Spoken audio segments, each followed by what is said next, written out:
Secretary Besson, the last time you were here, I asked you about your emphasis on domestic discretionary funding in your opening statement. You had stated, quote, "We must adjust federal domestic discretionary spending to get our fiscal house in order while striking an urgent tone on our growing deficit."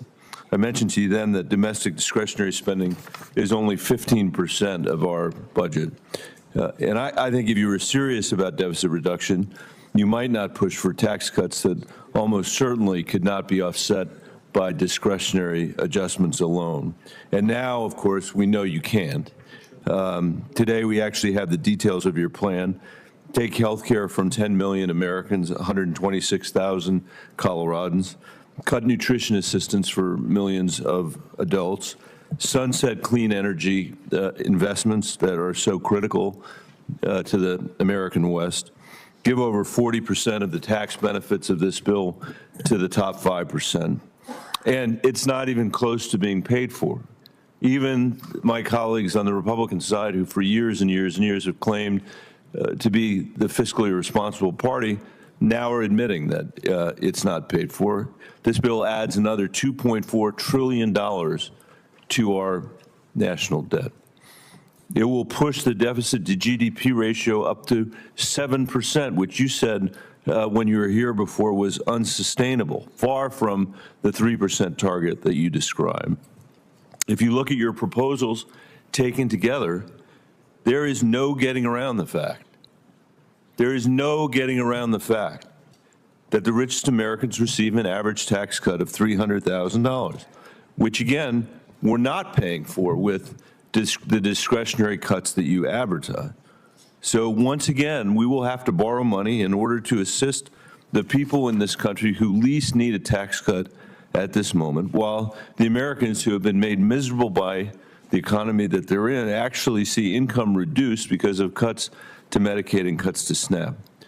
Meanwhile, and I think, Mr. Chairman, this is really important, meanwhile, interest rates are at 20-year highs. Moody's has slashed our credit rating because of the fiscal irresponsibility of this administration. The World Bank has cut our growth estimates in half, and the bond markets are screaming at us to stop. We now pay, and we are paying this year, more in interest than we are in the national defense.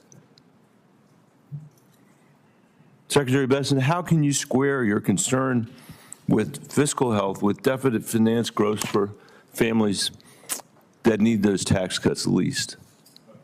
Senator, I'll begin with that we did not get here.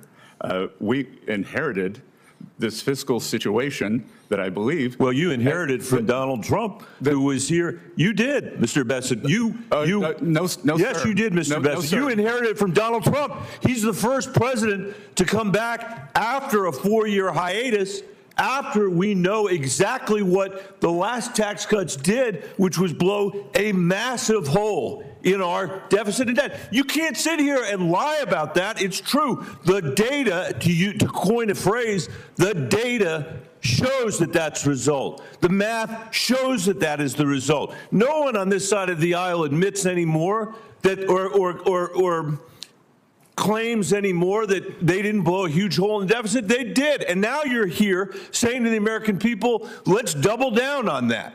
We're going to give tax cuts for the wealthy. We are going to give tax cuts again to the wealthiest people in America, and we are going to finance it on the backs of the sons and daughters of teachers and firefighters and police officers all over this country because we can't pay for it.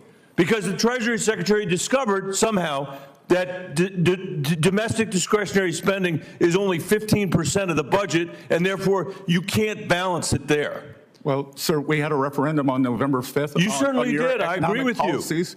Your side lost. I agree with that. And a higher decibel level. And I'm a rare Democrat who doesn't blame Donald Trump for winning. I'm sad he won. I don't blame him for winning. But don't come here. In your statements, go ahead, they have veracity. Go ahead, Mr. Secretary.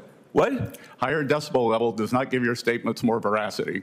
My statements are true, if that's the word, if that's what you mean by veracity. My statements are true. You blew a massive hole in the deficit when your predecessor was sitting here under Donald Trump. And so the question is, can't we think of something better to do with the money than this debt, than drive up interest rates by borrowing money from our kids so the richest people in America can get a tax cut when they don't need it? That is the reality of your plan. Well, sir, actually, the high interest rates were achieved during the Biden administration in October of 2023, and we have not touched those rates since then. So the high interest rates. No, your statement's incorrect. I'm out of time. What you just watched wasn't just another heated moment in Congress. It was a rare instance where the argument over economic policy was laid completely bare in real time.